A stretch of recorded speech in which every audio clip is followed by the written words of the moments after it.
Political Council General South African Consulate in Lagos, Busisi Wiwe Dalmini, has implored Africans to individually and collectively look into the life of former South African President Nelson Mandela, what he was and what he stood for, to make a greater and better approach to the people's needs in the continent.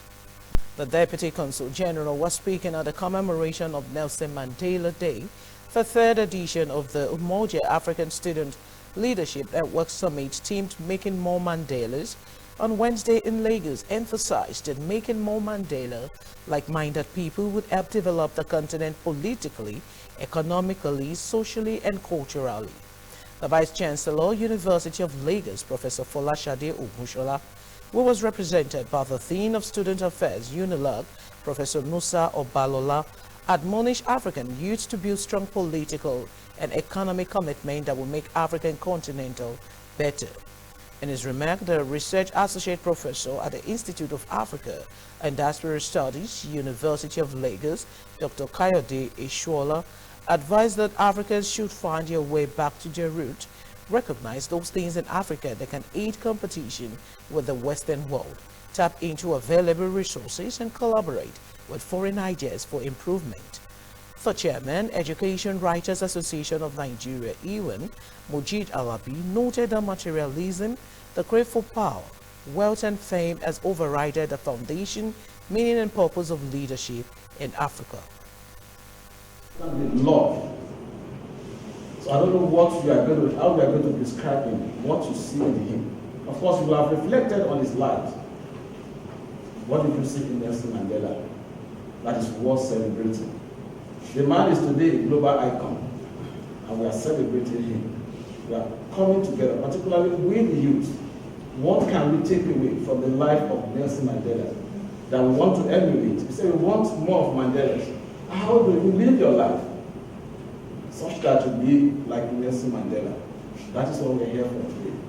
A student decides to do something in post-conflict resolution. That's you being a Mandela. You're thinking about, okay, fine, yes, there's conflict resolution, but how do we move it a step further? How do you develop our continent post-conflict?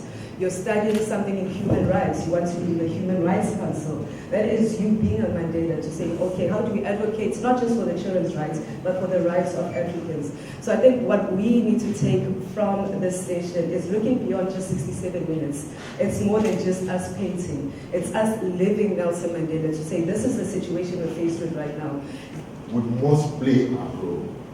If, as Mandela was struggling in South Africa, journalists across the world were not writing, musicians were not singing, intellectuals were not going on strike, those who were supposed to protest were not protesting, they would not know that Mandela had backing, and the great man we have made of him would never have come.